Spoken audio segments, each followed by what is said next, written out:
Shalom, shalom. Call halal Yahweh Bashem Shai. Bahashim Rakar Kadash. Double honors unto the apostles and the elders. Salutations to the Akim, our fellow laborers, the confusion of face Akim that are joined unto our ranks, that do this work in truth and sincerity, risking their lives and freedom to do so. To the hopeful elect, the Akwaf that are listening and learning to you, I say shalom. The man that you're looking at on the screen goes by the name of Dr. Brown. All right? And first and foremost, let's do this. The word doctor means to falsify. You ever heard the terminology to doctor something up? To doctor it up? To falsify and lie. Second thing, he's not risking his life and his freedom to do this. All right? He's not going to be labeled a radical or a terrorist or anything for pushing the lies that he's pushing. And the fact that they put black in front of Hebrew is just another slanderous thing to control the narrative. All right? Okay? Because we are Hebrew Israelites, not black Hebrew Israelites. Okay? Although the Bible does describe and use the word black, what that's really talking about is dark skin. Okay? Proof of that is in Jeremiah the 14th chapter. But the funny thing is when you read it in the JPS, all right, Jewish Publication Society, they when you read that scripture, and in many other books too, you know, the NIV and the New International, the word black is removed when it says that Judah is black unto the ground. But when you go into the Hebrew, which is where they messed up, all right, the word black or the word kadar is still there.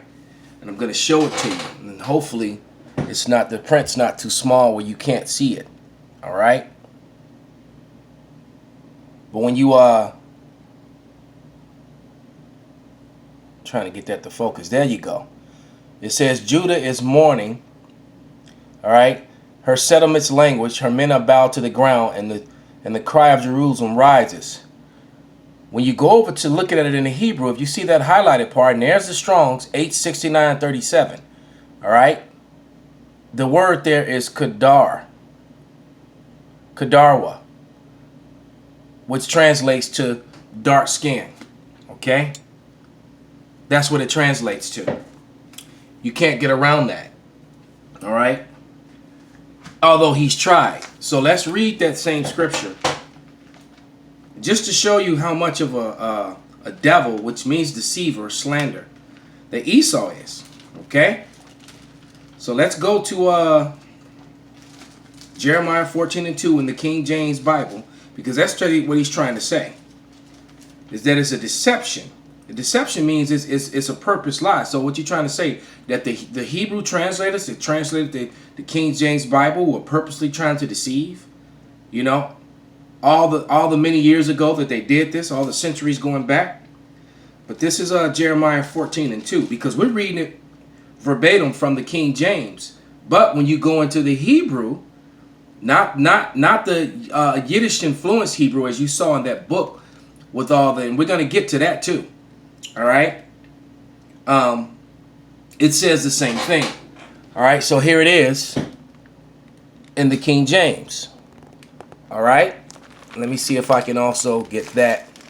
Salakia, this Bible is really used and falling apart because it does get used. Okay, so let's bring that in front of the camera. Let's get it to focus. Right. It says, Judah mourneth in the gates thereof. Salakia, Judah mourneth and the gates thereof languish. They are black unto the ground, and the cry of Jerusalem is gone up. Okay. So it literally refers to them as being black, but we know that that word, when you look it up, doesn't mean the actual color black. It means dark skin. All right? So they were just referring to them as having their dark skin, because Judah originally is, and the majority of them still are, a dark race. They did, many of the Israelites, including the tribe of Judah, did get scattered to the four corners of the earth and are mixed in with the heathen. So therefore, some of us look like those heathen nations which were scattered to. Okay, and that's all the tribes. Okay. Now, when you look at the this relic that I put on the front of this, this is a Dead Sea Scroll, which is mentioned in Psalms the 19th chapter, 61 through 64, and it said, "This parchment is a 2,000-year-old from the Quran Israel, and the arrows show the 4 Paleo Hebrew letters of the Tetragrammaton YHWH. Notice the explicit Aramaic script and the scribe retaining the creator in Paleo." So what it's showing you is this is not Aramaic. This is ancient Paleo Hebrew. The Aramaic script is what they use today. All right. If you can look at this parchment, okay. Let me see if I can. What you see is the ancient block Hebrew, and what you don't see are all the dots and the lines.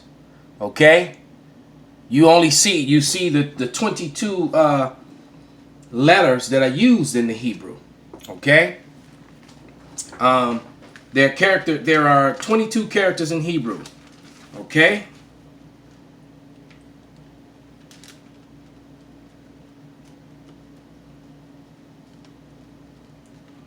Not 27, because they made these smaller characters. And who was responsible for that was Eleazar ben Yehudi. Eleazar ben Yehudi in the 1800s decided what he would do. He said he found flaws in the Hebrew language, and he added all those dots and vowel points and connectors. And when you look at the ancient Hebrew, here it is again. Here's another parchment of the Moabite stone. Here you can clearly see Yahweh, the YHWH. Okay, Israel. I'm sorry. Right here.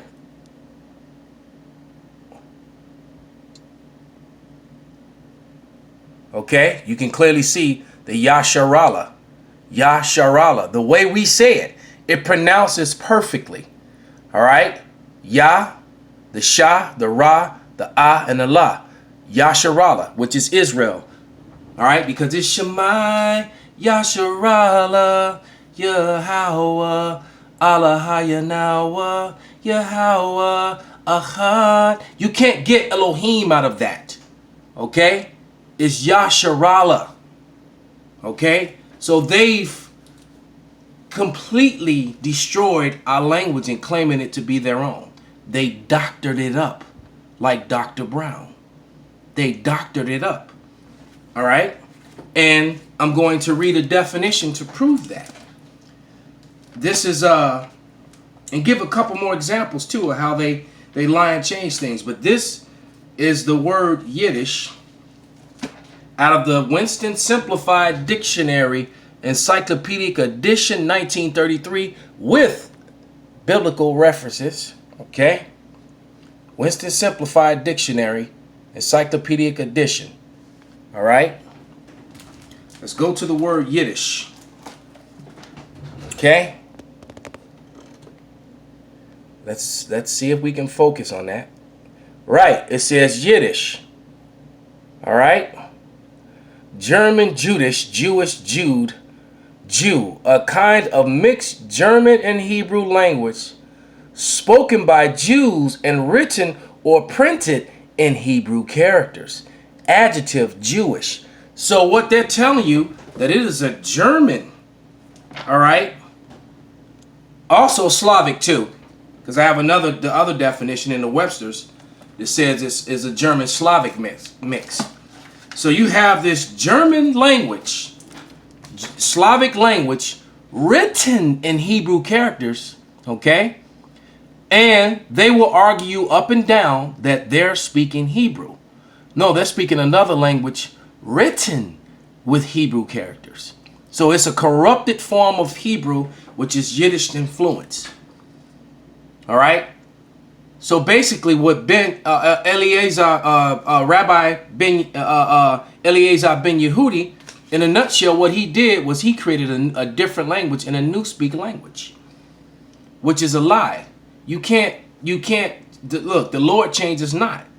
The holy tongue changes not, man. You have to, and I just gave you relics, images of relics of the Lashawan Kadash. And here it is in its original form, not even in the Aramaic script. Because when the Lord comes back, this is the way we're going to write it. And this is the way we're all going to speak it. All right? There it is. Yasharallah. Okay? And that's on the Moabite stone. Proving that we were there among the Moabites, who you refer to as the Chinese today. Okay? But let's go to the book of Zephaniah. Okay? Because what they're speaking is not the pure language, man. These are the people that appointed our land into their possession, now claiming to be us. Okay? That's Zechariah, I want Zephaniah.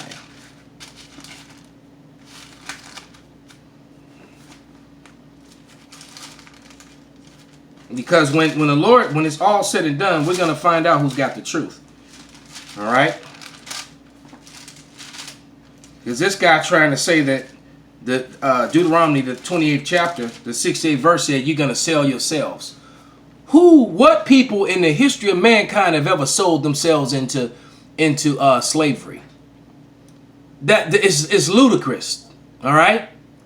And then if that being so, being that's a prophecy, that's what would happen to the Jews, all right, to the Israelites, Dr. Brown produced the time, the relics, the place, and the proof, and the stories, the times, the relics being most important, and the images of the people that are in Israel selling themselves into slavery with yokes of iron around their neck, chains and naked. Where are those relics? Where are those? And who did you sell yourselves to? All right, this is Zephaniah 3 and 9. It says, for then I will turn to the people of pure language, that they may call upon the name of Yahweh to serve him with one consent. The pure language is what you just witnessed on the screen. Not this right here in this book. What we're looking at right here. This is the book of Lamentation. Matter of fact, I think I'm going to do this one and break it down and go into Lamentations 4 and 8 at a later date. But what you're looking at right there on the screen, let's focus that. What you're looking at is all the vowel points and dots and things that were added by Eleazar ben Yehudi. And you're looking at the Aramaic script. All right, after they came out of the Assyrian captivity. This was the type of script that you see mainly today, and not the ancient pure way it was written, which was found all over America among the natives. By the way, the oldest relics, the oldest forms of this ancient style of Hebrew was found here in America. All right, eyewitness fact, relic. The relics are the eyewitness, but you still got people that's amazing in itself. All right. But back to Zephaniah. I'll read it again. I lost my page going for the others. Showing that example. This is Zephaniah 3 and 9. Then will I turn to the people of pure language, that they may call upon the name of Yahweh to serve him with one consent. You can't get Elohim out of YHWH. How you gonna get that? All right, and you don't get the name out of that either. It's Yahweh. The scriptures say over and over again to profess his name before the Gentiles. All right. Profess his name before the Gentiles, for he has scattered us among them. We're supposed to boldly speak his name before the Gentiles, man. All right. This is Isaiah 19 and 18. All right, and it reads, in that day shall 5 cities in the land of Egypt speak the language of Canaan, and swear to Yahweh of hosts one shall be called the city of destruction. Right. So the language of ancient Canaan was the Paleo Hebrew, man. Okay. So what this man is trying to do, which many Edomites, which he is, before him, which have failed miserably, is trying to discredit what we're saying by adding the word black, as if there was white Hebrew Israelites too. All right. There's no such thing as black or white. All right. And yes, some of our people actually looks like this clown. They have that curse of the pale flesh on them, of that red pale flesh. Look at his nose. All right. Why? Because we got scattered, and that's a punishment. All right. That's that confusion of face, which is explained in Ezra, the book of Ezra, the 9th chapter, verses like 1-7 breaks it down clearly, man. Matter of fact, I might even read that just to prove that point. This isn't a black or white thing, so-called, and those are made-up narratives anyway. Human beings are brown, or they're red. Different shades of brown and different shades of red. Okay? It's strange. You can look at the background on the screen, and the sides of the screen is white. He's not the same color as that. He's got that reddish, pinkish, fleshly hue. All right? This is Ezra, the 9th chapter.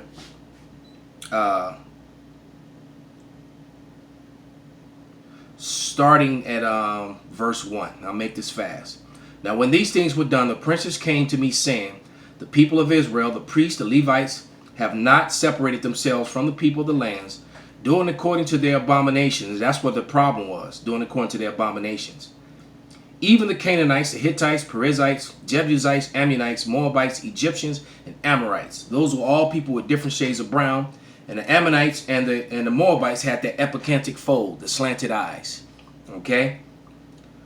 For they have taken their daughters for themselves and for their sons, and so that the holy seed have mingled themselves with the people of those lands. Yeah, the hand of the princes and the rulers have been chief in this trespass. So the rulers, the people in charge were doing it, so the people did it too. All right? And this is evidence that our look was being changed by doing this. But all those who were still the seed of man, of an Israelite man, were still Israelites, regardless of what they look like. All right? And when I heard that this thing, I rent my garment and my mantle, and plucked out my hair, the hair of my head and beard, and sat astonied. Then were assembled unto me one of the tremble and everyone that trembled at the words of power of Israel, because of the transgression of those that had been carried away. And I sat astonied until the evening. And at the even sacrifice I arose up from my heaviness, and have rent my garments and my mantle, and I fell upon my knees and spread out my hands unto Yahweh my power, and said unto my power, I am ashamed and blush to lift up my face to thee, my power, for our iniquities are increased over our head, and our trespass is grown up into the heavens. Since the days of our fathers have we been in great trespass unto this day, and for our iniquities have we, our kings and our priests, have been delivered into the hands of the kings of the lands, to the sword and to the captivity, and spoil and to the confusion of face, as it is this day. And now for a little space of grace have we been shown from Yahweh our power, to leave us a remnant. So there's a remnant of us left among the heathens. And some of us look like those heathens. The confusion of face. Because these people at this time still knew they were Israelites. They didn't look like it anymore. They hadn't been scattered long enough to not know who they were at this point. It hadn't been centuries now that you're an Israelite living in a strange land, calling yourself by their names and not knowing who you were anymore, because centuries have gone by. That wasn't the case. Okay? Now let's go back to the scripture, the Deuteronomy 28, because when you read those curses, they do not fit nor apply to the the people over in the land of Israel. As a matter of fact, let's see what does apply to them. Let's go to the book of Ezekiel.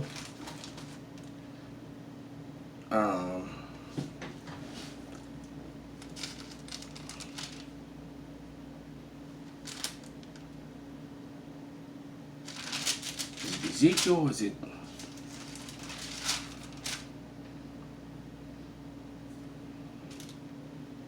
Right, Ezekiel 35 and 36 and 5. Therefore, thus saith Yahweh power, surely in the fire of my jealousy have I spoken against the residue of the heathen and against all Idumea, Dr. Brown's people, which have appointed my land into their possession, and with the joy of all their heart, with despiteful minds, have cast it out for a prey. So they casted us out for a prey, and they've appointed the land into their possession. Now that's the prophecy they fit. They don't fit Deuteronomy 28. The curses in Deuteronomy 28 and 15, they're actually the perpetrators of those curses. As a matter of fact, when you do your diligent research, all the slave ships that brought the Negroes from the west coast of Africa had Jewish owners. We actually have a sign at my camp that has a list of the names, man. And this is documented, recorded history, man. All right? The Jewish people had a huge part in the slave trade. They orchestrated the whole thing. They financed it.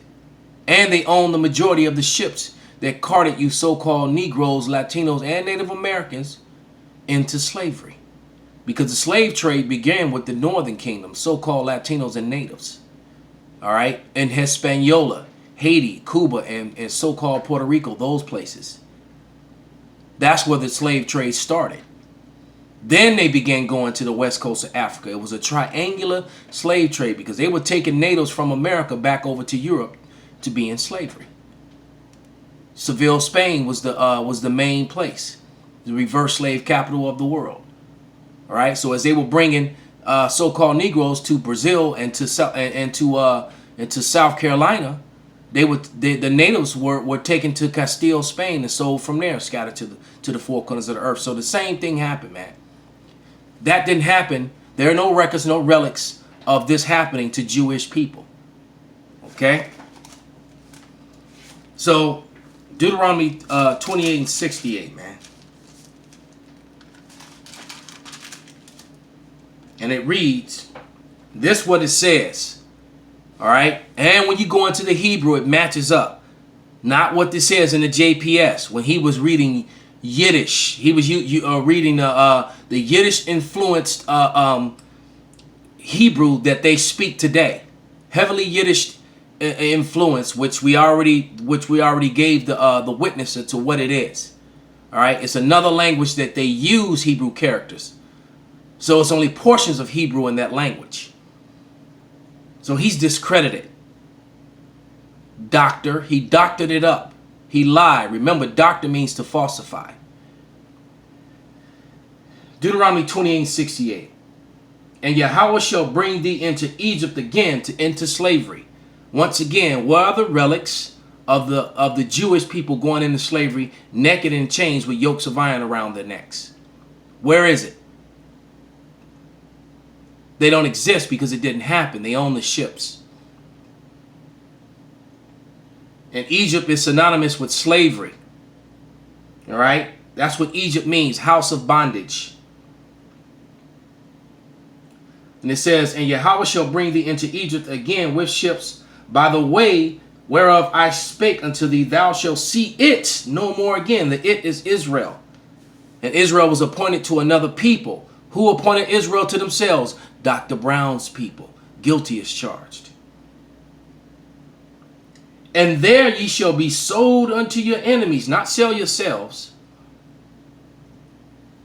All right? You shall be sold unto your enemies for bondmen and bondwomen, slave men and slave women, and no man shall buy you, shall redeem you, shall save you.